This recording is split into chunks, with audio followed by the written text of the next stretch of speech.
الأستاذ الدكتور فهد الويشي عميد كلية التربية الأساسية، الموجهون، رؤساء الأقسام، الأساتذة الأفاضل، حضورنا الكريم، السلام عليكم ورحمة الله وبركاته. نرحب بكم ضيوفنا الكرام في فعالية اللغة والثقافة، منطلقين من المحور الآتي. كانت المناهج سابقاً تسلط الضوء على دراسة اللغة دون الثقافة، فلم يكن للثقافة أي اعتبار أو اهتمام لدى العملية التعليمية. أما الآن وبعد مرور الزمن أدرك مختصو مناهج التعليم أن الثقافة جزء لا يتجزأ من اللغة، فهي مفهوم أعمق بكثير مما نتصور. ويسعدنا أن نقدم لكم عرضاً حوارياً حول الفروق الثقافية بين البلدين الكويتي والفرنسي. تقدمه فتاتان، إحداهما تمثل الثقافة الكويتية والأخرى الثقافة الفرنسية. وسنستمتع معكم بالفقرة الشعرية للكاتب فيكتور هيغو. أما الآن فأترك الكلمة باللغة الفرنسية لزميلتي الجازي التسم.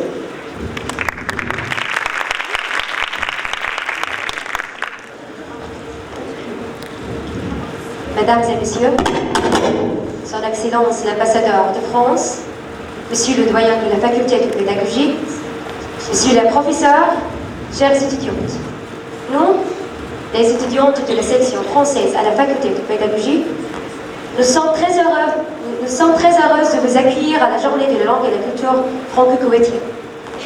Et nous sommes ravis que vous soyez parmi nous. Nous espérons que ce travail vous apporte satisfaction. Nous voudrions remercier ceux qui ont participé à la réussite de cette rencontre. Et maintenant, je vous laisse avec notre narratrice, Farah Lagon. Depuis longtemps, la culture était absente dans les programmes d'enseignement de français langue étrangère. Les didacticiens considéraient que l'élément culturel n'est pas un élément important dans l'enseignement-apprentissage de français. Ainsi, l'apprentissage de langue étrangère se résume à l'acquisition en vocabulaire, de sa grammaire, de sa syntaxe, etc. Mais nullement l'apprentissage de sa culture.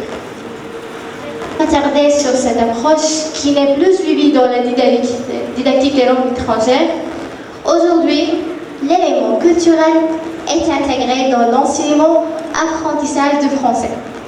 Il est même considéré comme P2. Les concepteurs des programmes d'enseignement de français et les professeurs savent qu'apprendre une langue comme le français, ce n'est pas seulement acquérir le vocabulaire de cette langue. Par exemple, le quotidien apprend le français et avec cette langue, il apprend aussi la culture française. Je dirais même qu'il est aujourd'hui impossible de dissocier la langue de sa culture.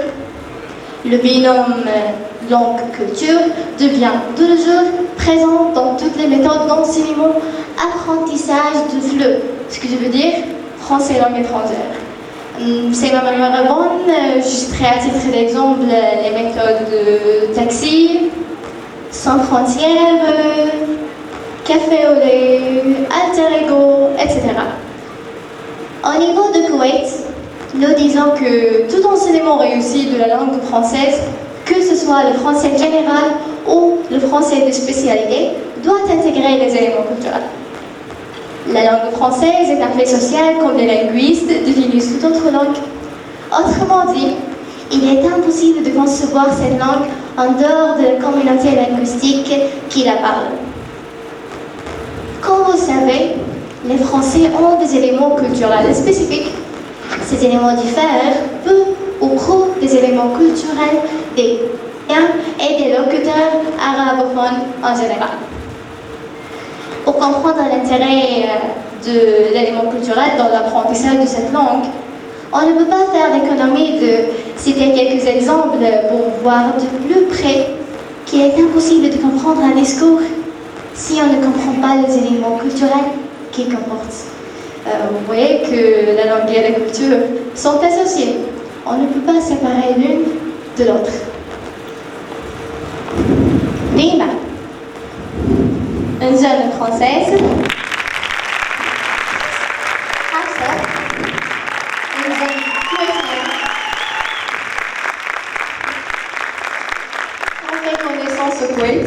Il s'est déroulé entre elles une petite discussion interculturelle. La langue arabe est une langue difficile. Tous les sons viennent de la gorge, comme le ha. Tu vois, ça vient vraiment de la gorge. Ah. Lorsque je parle cette langue, on dirait que j'ai un chat dans la gorge. Tellement c'est difficile de prononcer certains sons. Ah bon? Tu trouves? Bon, tu as raison sur le fait que nous avons des sons culturels et qu'elle est difficile au départ de parler cette langue. Mais avec le temps, tu vas apprendre cette langue. D'ailleurs, toutes les langues, on les trouve difficiles au départ. Mais petit à petit, quelle que soit la nature de la langue, on finit par l'apprendre. Et bien entendu, il faut travailler pour parvenir à son objectif. T'as raison, l'apprentissage des langues, c'est difficile en général, surtout lorsqu'il s'agit de prononcer des sons qui n'existent pas dans notre langue maternelle. Effectivement, dans le système phonologique de la langue arabe, certains sons français n'existent pas dans notre langue maternelle.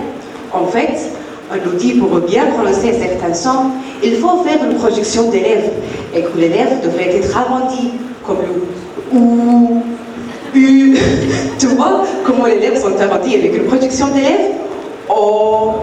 Et puis à un moment donné, on nous dit pour prononcer le i, il faut que les lèvres soient écartées, comme le i. Oh là là, lorsque vous parlez cette langue, on dirait qu'on est en train de faire une opération esthétique au niveau des lèvres. Ah tiens, ma sœur Florence, je te la présente.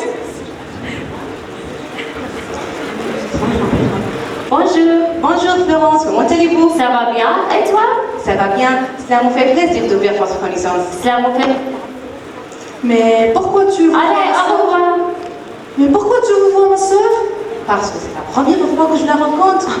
Tu sais que la communication en français diffère selon qu'on parle à un ami ou à un supérieur hiérarchique. Tu peux t'adresser à un ami ou à un proche en disant « tu », mais tu ne peux pas parler à un chef ou à un inconnu de la même façon. Donc tu aurais dû tutoyer ma sœur puisqu'elle a le même âge que nous. C'est une chose qui n'existe pas chez nous. Nous tutoyons tout le monde. Mais il est vrai que dans l'arabe classique, le dialecte koweïtien, on se tutoie toujours. À l'inverse, les proverbes et les expressions idiomatiques sont des cas de figure qui posent plus de problèmes dans la compréhension de langue étrangère. Cela est dû au fait que ces formes d'expression comportant des éléments culturels spécifiques à leur communauté. Et maintenant, on va observer la scène déroulée entre Hafsa et Rima, tout en utilisant des expressions idiomatiques comportant des éléments culturels. Je venais de me disputer avec ma sœur et lorsque je suis rentrée chez moi, mon père m'a grondé. C'est vraiment la couteau qui fait déborder le vase. Je n'ai rien saisi. On dirait que tu parles indien. Indien? Que tu veux dire par indien? Chez nous, lorsqu'on ne comprend pas, on dit « tu parles indien ». Tu vois, cette différence culturelle existe chez nous. Sauf que chez nous, lorsqu'on ne comprend pas une personne, on dit « tu parles chinois ». Chinois? Oui, et en ce qui concerne, c'est la couteau qui fait déborder le vase lorsqu'on a des tas de problèmes et il suffit d'une petite chose pour que j'éclate de colère. Et c'est là que j'utilise cette expression. Ah, d'accord, j'ai compris. Tu sais que chaque peuple a une manière d'exprimer les choses. Tu vois, réalité linguistique que tu viens d'utiliser se fait également dans la culture koweïtienne. Eh bien, au lieu de faire allusion aux bases, le koweïtien utilise des éléments de sa culture koweïtienne pour exprimer la même réalité linguistique. Si bien que chez nous, on dit c'est la paille qui a cassé le dos du chameau, ce qui donne le même sens chez vous. Mais pourquoi précisément le chameau? Eh bien, justement, tu sais que le chameau est utilisé dans notre culture pour exprimer plusieurs choses. D'ailleurs, il est très utilisé dans beaucoup d'expressions thématiques. Il est même présenté comme symbole à la Banque nationale. Intéressant, mais pourrais-tu expliquer davantage? Bien sûr. Pour que tu comprennes mieux, je te donne un autre exemple. Lorsqu'une personne occupe une place importante, évidemment tout le monde le respecte. Mais lorsqu'il perd cette fonction importante, on dit si le chameau tombe, les couteaux se précipitent vers lui. Ce qui veut dire qu'il n'a plus le respect qu'il avait auparavant. Malheureusement, c'est comme ça, c'est la vie, n'est-ce pas? Oui, tout à fait. J'imagine que c'est une image, car le chameau est connu pour sa grande taille, et donc personne n'ose s'approcher de lui. Exactement. Mais dès qu'il tombe, tout le monde saisit l'occasion pour l'attaquer. Ah, d'accord, c'est clair maintenant. C'est une comparaison à un grand responsable qu'on respecte, mais dès qu'il n'occupe plus sa fonction, tout le monde en profite pour l'attaquer. Franchement, c'est bien de prendre des expressions pareilles. Et si je te dérange pas, je voudrais une autre expression avec le chameau. Avec grand plaisir. T'inquiète, je te donne un autre exemple. Pour chasser quelqu'un, on dit le maître à la porte, on dit la porte est aussi grande que le chameau. C'est vous dire dehors, je veux plus te voir. Ah, intéressant. Par contre, chez nous, lorsque tu n'es pas content d'une personne, tu dis la porte est ouverte. Et donc, vous utilisez le chameau car le chameau a effectivement une relation avec le climat et la chaleur. Tout à fait. Comme tu sais, au Koweït, il fait très chaud et c'est un climat désertique. D'ailleurs, lorsqu'on reçoit de bonnes nouvelles, on dit cela m'a refroidi le corps. Voire plus, on dit cela m'a congelé le corps. Tellement il fait très très chaud. Tu vois, on a la même expression. Sauf que chez nous, on dit cela m'a réchauffé le cœur. Tu vois, c'est le contraire de ce que nous avons. Oui, et si on pourrait en déduire que cette expression a une relation avec le climat. Comme il fait très chaud au Koweït, vous dites cela m'a refroidi le cœur. Alors que chez nous, il fait très froid, donc on dit cela m'a réchauffé le cœur. Tu vois, même le climat a un effet sur la culture. Nous pouvons également prendre d'autres exemples qu'il est difficile de comprendre pour un apprenant quotidien du premier coup s'il ne dispose pas de connaissances linguistiques et culturelles. Et pour mettre les points sur les i, je vous invite à observer cette scène jouée par nos deux étudiantes. Quand tu auras terminé tes études, qu'est-ce que tu deviendras? Je ne sais pas encore, peut-être professeur ou traductrice. Tu sais que le métier de traduction n'est pas une tâche facile. Tu dois travailler beaucoup pour arriver à ton objectif. Et ce que je veux dire par là, c'est que tu dois maîtriser l'aspect culturel et linguistique. C'est ainsi que les différences culturelles ont poussé certains traducteurs à considérer que les éléments culturels doivent être également traduits en remplaçant les mots qui n'ont aucun sens dans la culture d'accueil par des équivalents utilisés dans celle-ci. Ah, j'ai appris de nouvelles choses. Je dormirai moins avec ce soir. Tiens, tu commences à apprendre des choses intéressantes. Tu sais qu'il faut pratiquer la langue tous les jours. C'est ainsi que tu peux améliorer ta langue et éviter les erreurs. Et il faut apprendre également la culture, car celle-ci fait partie intégrante de la langue. Ah oui, t'as raison. Ce que fait rire un japonais en français ne fait pas rire un koweïtien et vice-versa. En fait, tu m'as rappelé de rire. L'un des invités n'a pas ri, car son traducteur n'a pas su comment traduire ces éléments culturels dans la langue de son président. Il aurait fallu que le traducteur lui trouve une adaptation dans la langue arrivée pour que son président rie. Faute de quoi, il a demandé à son président « Riez, je vous expliquerai après. » Ah d'accord, il ne savait pas comment traduire cet élément culturel. Et c'est la raison pour laquelle il lui a demandé de rire pour ne pas avoir l'air bête. Il est intelligent ce traducteur, et donc il va lui paraphraser ce que je venais de dire par la suite, n'est-ce pas? Oui. Tu sais que le traducteur doit connaître ces différences culturelles qui font que les choses changent d'un peuple à un autre suivant le changement de leur culture. Franchement, j'hésite à devenir traductrice. Mais toi, tu te risquais de te retrouver dans une telle situation. Voudrais-tu devenir traductrice? Oui, bien sûr, cela ne ferait ni chaud ni froid. Si j'étais à ta place, je deviendrais traductrice. Je le considérais comme un défi et je me dirais que je dois travailler beaucoup pour arriver à mon objectif. Mais quelle relation y a-t-il? Froid et la chaleur? Mais non, il n'y a aucune relation. C'est une expression idiomatique chez nous qui signifie « cela n'a pas d'importance pour moi ». Ah, d'accord. Mais le métier de traduction est vraiment difficile. Et pour devenir traductrice, je dois travailler d'art. Ah, franchement, tu as un très bon niveau en français. Pourtant, tu n'es jamais parti en France. Allez, ma touche de pas, s'il te plaît. Tiens, vous utilisez cette expression. Tu sais que tu m'as fait penser aux faits culturels liés à la religion. Tu sais, quand on parle à un Français d'une mauvaise chose et pour qu'il invoque la protection, elle dit « touche du bois ». J'attire ton attention que sur le fait qu'en dans la culture chrétienne, le Christ a été crucifié sur une croix en bois. Dès lors, dire cette phrase ou cette expression ou faire ce geste est une forme de permettant de prière pour demander la protection. Autrement dit, Cela signifie que j'espère que ça va me porter chance. Elle a également le sens d'une demande de protection. Ah, je viens d'apprendre cette nouvelle information. Sauf que chez nous, lorsqu'on dit cette phrase en faisant un sujet, toucher le doigt, on le dit pour se prémunir de mauvais oeil, ou bien de la jalousie. Oh là là, même la religion a un effet sur la culture. Joe, à propos, tu sais qu'il y a une expression intéressante chez nous.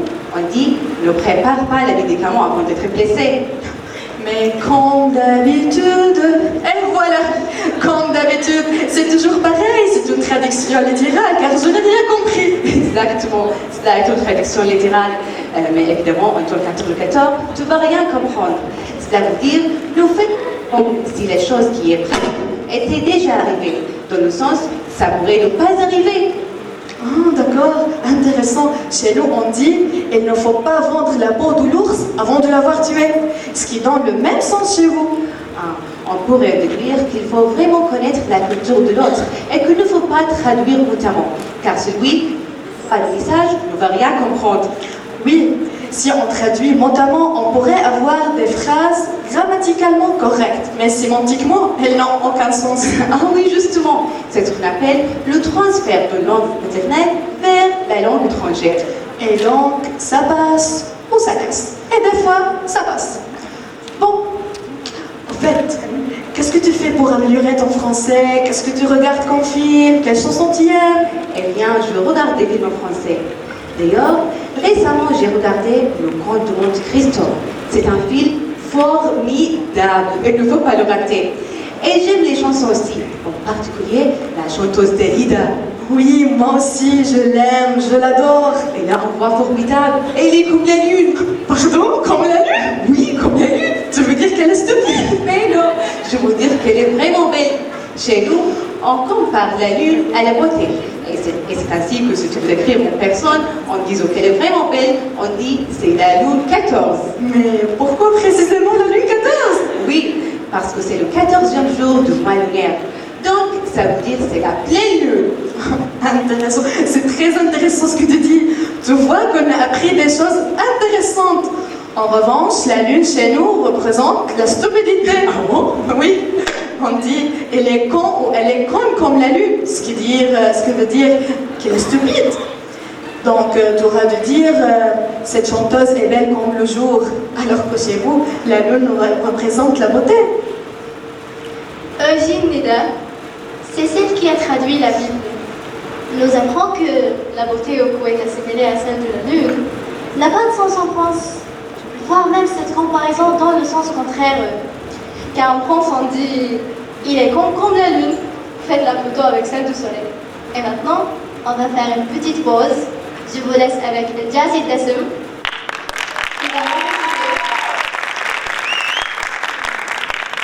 Elle va nous réciter une poésie de Victor Hugo. Tout d'abord, elle va vous expliquer pourquoi elle a choisi cette poésie. Ensuite, elle va la réciter.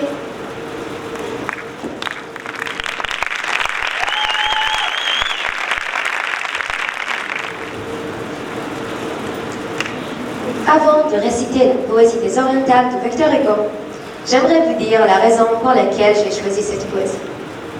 Tout d'abord, la structure m'a beaucoup plu. Ensuite, c'est quelque chose que je ne peux pas décrire. C'est vraiment indescriptible. C'est magnifique. On ressent la beauté de la langue française à travers cette poésie que je vais réciter tout à l'heure.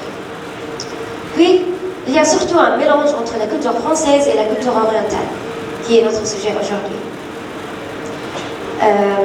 Et notre activité est consacrée à la langue et la culture. Ce qui a attiré mon attention dans cette poésie, c'est qu'elle est composée d'un couplet de 8 vers. Le premier couplet est composé de 2 syllabes par vers, et le deuxième couplet est de 3 syllabes par vers, et ainsi de suite. Puis, on arrive au 6e couplet à 8 vers de 7 syllabes. Plus les syllabes augmentent, plus l'apport augmente. Puis, à un moment donné, les syllabes redescendent et donc l'apport commence à disparaître petit à petit. Et maintenant, je vais réciter cette merveilleuse poésie.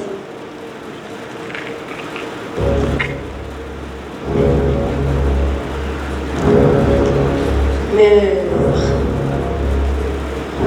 ville et peur. île demeure. Mer grise où brise la brise, tout dort.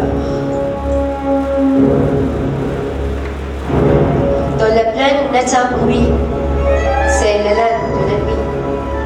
Elle brame comme une âme qu'une flamme toujours suit. La voix plus haute semble un grelot, la main qui saute c'est le galop. Il fuit silence, puis une cadence, repiédance au bout d'un flot. La roman rapproche, l'écho, la roudie, c'est comme la cloche d'un courant maudit, comme un bruit de foule qui tonne et qui roule, et tantôt s'écroule, et tantôt grandit. Dieu, la voix sépulcrale des djinns, quel bruit ils font, fuyant sur l'espérade de l'escalier profond, les gestes tombent à l'ombre, et l'ombre de leur ombre qui l'ombre tout courant, monte jusqu'à plafond. C'est les saints d'Égypte qui passent, et tourbillent en sifflant, les hymnes que leur vol fracasse, craquent comme un pain collant, leur troupeau, lourd et rapide, volant de l'espace subite, semble un nuage livide qui porte une claire au flanc. Ils sont tout près de l'enfermer, c'est tout ça, de le largant. Quel bruit d'heures et deux armées de vampires et de dragons.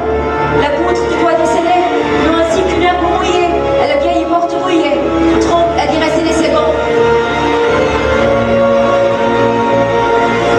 Cri de l'enfer, voix qui hurle, et qui leader, l'horrible dessin poussé par l'équilon, sans tête, sans doute ciel, ça passe sur ma demeure. Le mot réfléchit sur le doigt bâtiment, la maison crie, et chancelle branchée, elle en dirait que de sol arraché, ainsi que chasse une folle séchée, le monde la roule avec leur tourbillon.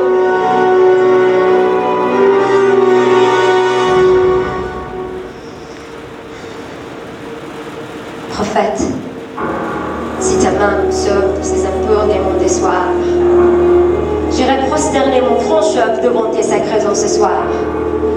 Fais que sur ces portes fidèles meurent leur souffle d'étincelles, et comme à l'ongle de leurs ailes grince et a créé ses vêtements noirs.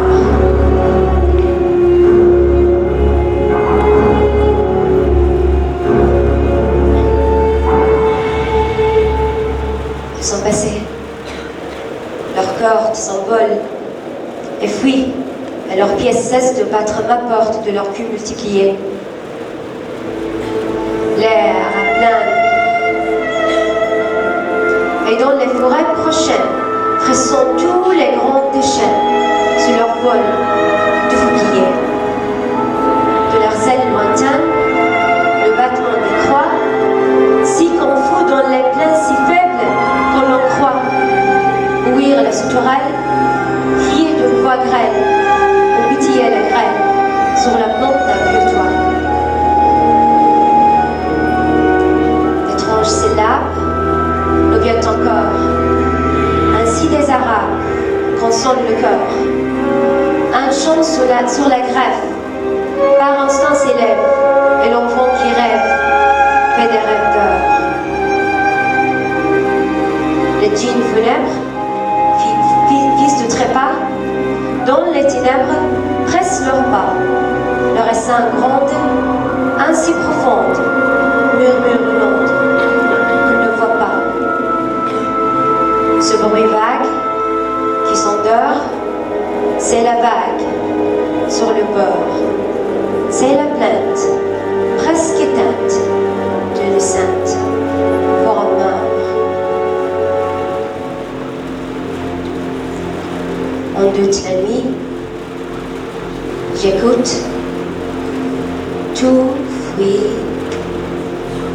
tout passe, l'espace efface le bruit. Après cette présentation poétique présentée par notre brillante étudiante Eldiazi Dessem, il est intéressant de rentrer dans la gestuelle. Ce qui paraît normal dans notre culture peut être perçu dans notre culture. Il est important maintenant de porter à votre connaissance que certains éléments sont communs dans la mesure où ils ont un aspect universel. Commençons par les gestes universels. Pour dire boire, on peut le faire avec un pouce dirigé vers la bouche, Et pour dire c'est très bien, on met le pouce vers le haut. Et pour dire c'est nul, on met le pouce vers le bas. Je pense que ces gestes sont universels, mais le problème c'est qu'il y en a d'autres qui sont mal interprétés, voire obscènes. En effet, il y a des gestes qui nous dispensent de dire des mots. Il arrive qu'un Français frappe avec le dos de la main sur la manche de l'autre. Ce geste si banal en France est utilisé pour dire partir ou se barrer. En français familier, un Français dira pour interpréter ce geste « je me casse ». Malheureusement, ce geste serait interprété comme une insulte par un quotidien en visite en France. Et comme il y a des entreprises françaises implantées au Koweït, il est censé rencontrer des Français. Et comme vous savez, dans l'enseignement des langues étrangères et avec l'interdiction de la traduction par la méthode directe, les professeurs utilisaient les gestes et les mimiques universelles pour que les étudiantes comprennent le message. Et maintenant, chacune de nos deux étudiantes vont exprimer les gestes propres de leur pays. Observons la scène jouée par nos deux étudiantes. Et voilà, on va parler des gestes, tout en expliquant le synonyme de chaque geste. Bon, je vais t'apprendre les gestes koweïtiens. Mais de l'autre côté, tu vas m'apprendre des gestes français, d'accord? Oui, bien sûr, mais commençons tout d'abord par les vôtres. Bon, je vais commencer par les gestes koweïtiens. Lorsqu'on te sert du café arabe, et si tu ne veux plus de café, tu dois secouer la tasse de cette manière pour dire « je n'ai assez ». Sinon, on va te servir jusqu'à ce que tu dises « je n'ai assez ». Intéressant, mais est-ce que ce geste a un lien avec un événement précis? En fait, ce geste n'est pas anodin. À l'époque, on choisissait un serveur de café et il doit être sourd pour qu'il ne dévoile pas les secrets des tribus. Et donc, celui qui ne voulait plus de café doit secouer la tasse de cette manière pour dire « je n'ai assez ». Et depuis, ce geste est resté. Intéressant. Pour dire « t'es fou », on met l'index vers la tête en faisant ce geste-là. Pour dire « t'es fou », on peut aussi dire « tu es fada ». Et c'est un mot qu'on utilise dans le sud de France. Ou « t'es baboule ». Et c'est un mot d'origine arabe. Chez nous, c'est la même chose, sauf que l'on fait de cette manière. Intéressant. Pour dire la ferme, les doigts font un mouvement qui imite une bouche qui se ferme. On demande assez rudement à quelqu'un de se taire.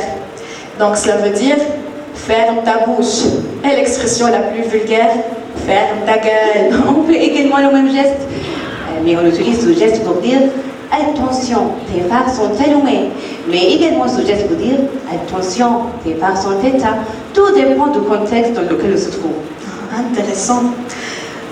Lorsqu'on ne croit pas quelqu'un, autrement dit que c'est un menteur, il ne dit pas la vérité, tu tires le bas de l'œil à l'aide de l'index comme ça et tu dis mon œil. Petit exemple, hier j'ai rencontré Gérard Depardieu. Oh, mon œil. Tiens, on fait le même geste, sauf que chez nous, l'interprétation est différente, car il porte deux sens selon le contexte dans lequel on se trouve. Le premier sens pour dire que je réaliserai ce que tu veux avec grand plaisir, et on dit Benariouni. Et le deuxième sens, lorsque je comprends que mon ami fait des ruses pour obtenir ce qu'elle veut, on met également l'index en bas de l'œil, et on dit Yom Mananaj. Et ça veut dire que tu es vraiment maligne. Tout dépend du contexte dans lequel il se trouve. C'est très intéressant cette comparaison culturelle. Lorsque je rate mon examen, je dis j'ai les boules. Ce que veut dire je suis dégoûtée. Et pour dire j'ai peur, j'ai les pétoches, on fait ce geste. Comme ça. Chez nous, on fait le même geste également, mais sauf que c'est avec une seule main. On ferme les 5 doigts et on fait un mouvement de cette manière. Et on dit « Hayil ». Et ça veut dire « Attends, tu vas voir ce que je vais te faire ». Et c'est une sorte de menace. Si tu veux te renseigner sur une chose et lorsque l'interlocuteur n'a pas la réponse, il va faire une sorte de paix avec sa bouche comme ça, d'une manière de dire « Je sais pas ». Et ce geste va devenir plus fort lorsque l'interlocuteur ne sait vraiment pas la réponse. Ah oui, justement, lorsque mon amie était en France, elle était avec sa famille. Elle voulait montrer qu'elle parlait bien français. Elle voulait demander où se trouvait la station du taxi. Celui-ci lui a fait un geste bizarre. Comme ça? Oui, exactement. De manière de dire, je sais pas. Mais franchement, elle était vraiment choquée. Et depuis, elle a arrêté de poser des questions. Car ce geste pour nous est mal poli. Elle montre le non-respect envers les autres personnes. Par contre, chez nous en Koweït, lorsqu'on ne sait pas la réponse, on lève les deux épaules une seule fois pour dire « je sais pas, je donne ». Pour dire je n'ai marre, en faisant ce geste, la main au-dessus de la tête, comme ça, je n'ai marre, je n'ai ras-le-bol.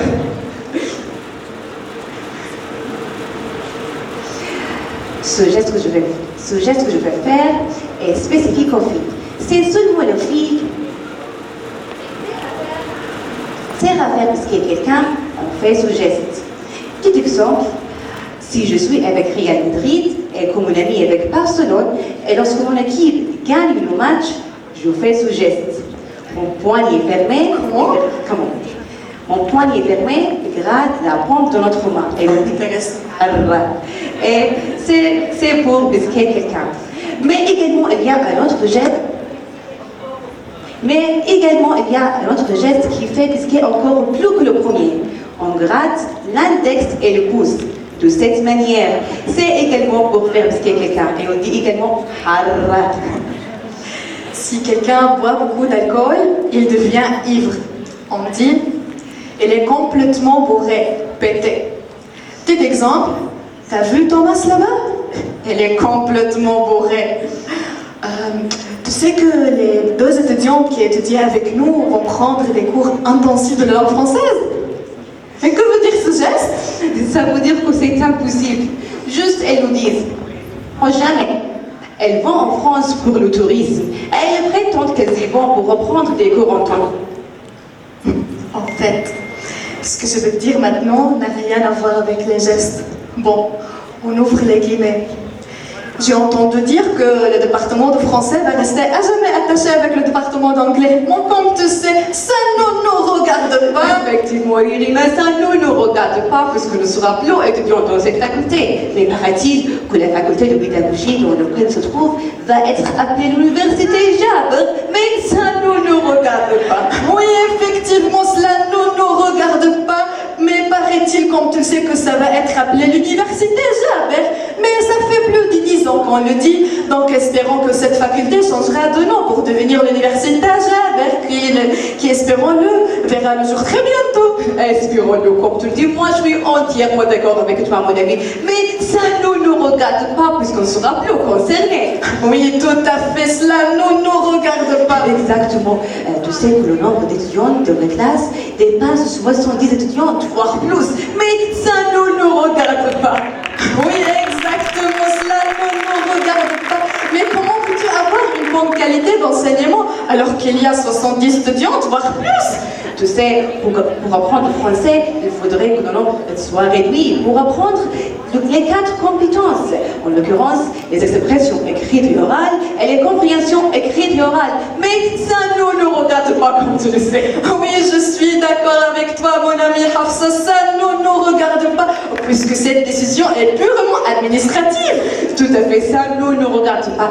Tu sais que le département de français a fait plusieurs activités et cela a été couronné de succès. On l'a même pas cité dans le journal, mais ça ne nous regarde pas. Oui, cela ne nous regarde pas, parce qu'il faudrait dire les choses telles qu'elles sont. Donc, mais comme tu le sais que les aspects positifs, on les cite pas, mais les aspects négatifs, on les cite, mais cela ne nous regarde entièrement d'accord avec toi. On dirait que c'est quelque chose de volontaire, mais ça ne nous regarde pas, puisqu'on sera plus et violence.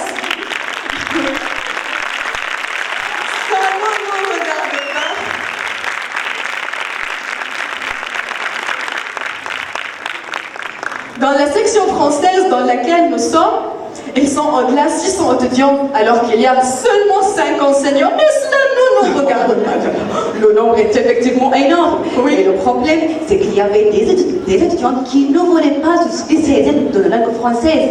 Elles se sont inscrites par obligation, car les autres sections ne voulaient pas avoir ces étudiantes. Mais ça ne nous regarde pas comme tout. Oui, tout à fait, cela ne nous regarde pas. Si je gérais cette administration, j'aurais emmené des enseignants français, mais ça ne nous regarde pas. Exactement, je partage ton avis 100%, ma chérie. Mais ça ne nous regarde pas. Mais tu sais, paraît-il que la section de français va être fermée. Mais ça ne nous regarde pas. Écoute, il ne faut pas surveiller des affaires négatives, hein?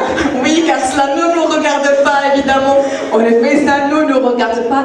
Je pense que devrait s'arrêter sinon. Oui, effectivement, on devrait s'arrêter, car cela ne nous regarde pas. Et donc, on ferme les guillemets. Et maintenant, revenons à nos moutons, c'est-à-dire les gestes, car Ça nous regarde évidemment. Voilà.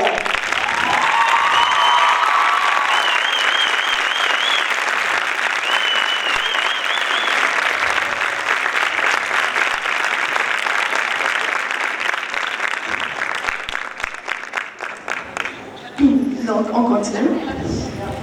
Lorsque l'index croise le majeur, cela exprime que ça porte chance. D'ailleurs, comme tu sais que c'est la période des examens, donc je vous dis merde. C'est-à-dire bonne chance. Je sais que cela vous fait rire, mais c'est comme ça. Écoute, je te dis cela pour que tu ne sois pas choqué lorsqu'on te dit cela. C'est intéressant. Pour dire c'est dommage, on fait sous geste. Petit exemple.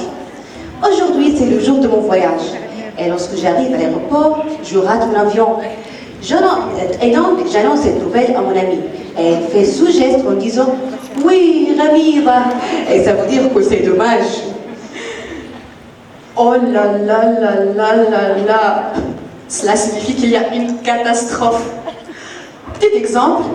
Elle est où, Sylvie? Ah, en fait, j'ai eu un accident avec sa petite voiture. Oh là là là là là là, elle va être vraiment fâchée contre toi. Je tiens ma chemise en me montant tout en le secourant de manière de dire « Pour que je ne sois pas à nouveau dans cette situation ». Petit exemple. Tu sais que Mariam n'a pas réussi dans les travaux pratiques à l'école et donc elle ne sera plus professeure de français. Elle fait ce geste, oh voilà une blinde. Et ça veut dire que pour que je ne sois pas à nouveau dans cette situation. Intéressant. Je m'adresse à mon petit enfant en disant « C'est toi qui as pris les bonbons dans le placard tout à l'heure ?» Puis elle va me dire « Mais maman, comment tu sais ?» Je lui dis « C'est mon petit doigt qui me l'a dit » en faisant ce geste en même temps. Généralement, on fait ce geste pour les enfants car ils y croient vraiment. Et maintenant, on va passer aux bilangues, autrement dit, des phrases ou des formules qui sont difficiles à prononcer. C'est la partie phonétique. Un chasseur se sachet doit savoir chasser sans son chien. Les chaussettes de l'archiduchesse sont-elles sèches? Archi-sèches? Le va vers le vert vert. Le vert vert va vers le vert vert. Sachez, mon cher Sacha, que Natacha n'attacha pas son chat. Elle était une fois un marchand de foie de la ville de Foire. Elle se dit, oh ma foi, c'est la première fois et la dernière fois que je monte foie de la ville de Foire. Ton tête-à-t-il au tête-à-tout? Ton tête-à-t-il au tête-à-tout? Ton tête-à-t-il au tête-à-tout? Mon père est mère et mon frère est mes sœurs. Combien sont ces 6 sont 6? Ces 6 sont 6 sont 6 sous. Si ces 6 sont 6 sont 6 sous, alors ces 6 sont 6 sont trop chers.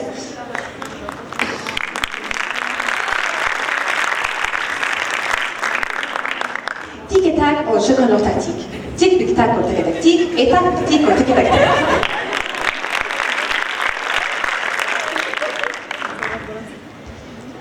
Avant de conclure, je termine les jeux de mots avec cette phrase et j'espère que vous arriverez à deviner ce que je veux dire. Écoutez bien. Je suis un ballon et ma mère ne sait pas que je suis un ballon. Je répète.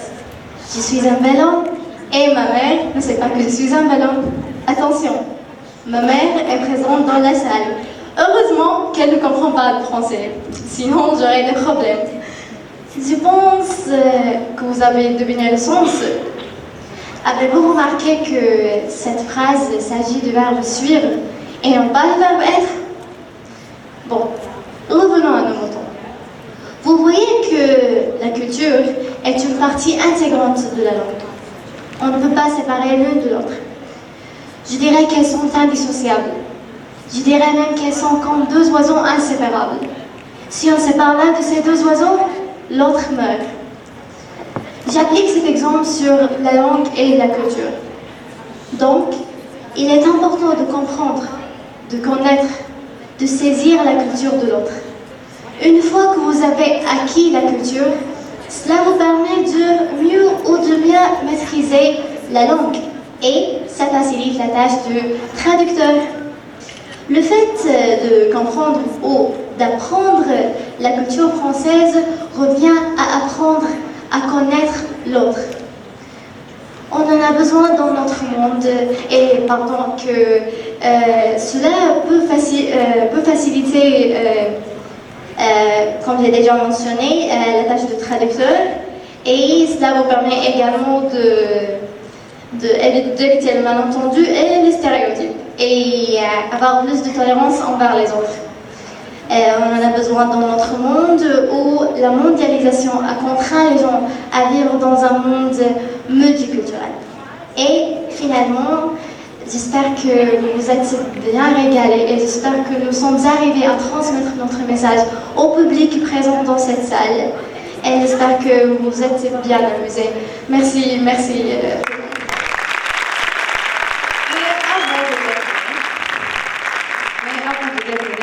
On voudrait dire quelques mots, mais pardon, ça sera en arabe. أول شيء بنحب نشكر الحضور على وجودهم معنا، شرفتونا ونورتونا، بس حابين قبل ما نختم نقول كلمة صغيرة.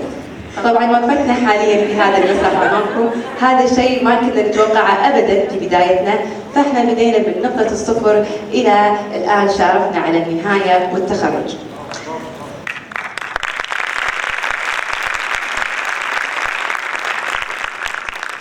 بدأنا أول شيء بمسرحية لي ميزيرابل البؤساء، وبعدين مسرحية البخيل لافار، واليوم نحن معكم بفعالية لا لونغ إلا كولتور اللغة والثقافة. فحابين بهالمناسبة نشكر أعضاء هيئة تدريس اللغة الفرنسية الموجودين منهم والغايبين. نحب نذكر الاسم دكتور شهاب شهاب،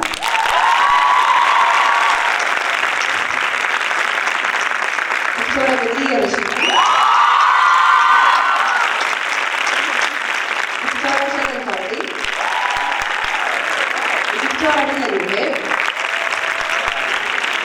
واخيرا دكتورنا العزيز دكتور عدنان عزيز.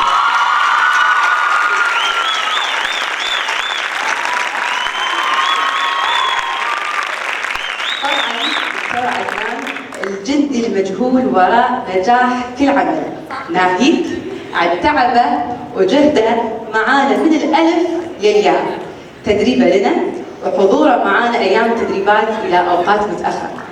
طبعا ما بننسى قديش ساعدنا وشجعنا وحب ينمي مواهبنا، ناهيك عن المعلومات القيمة اللي تعلمناها منه، قديش حببنا باللغة وساعدنا انه نتقدم فيها.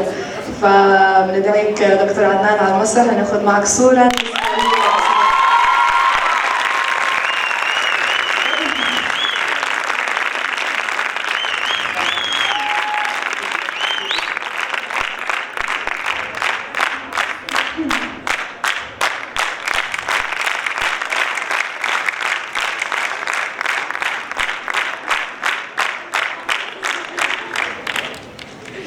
ونحب ندعو ايضا دكتور شهاب ودكتوره بدرية تفضلوا.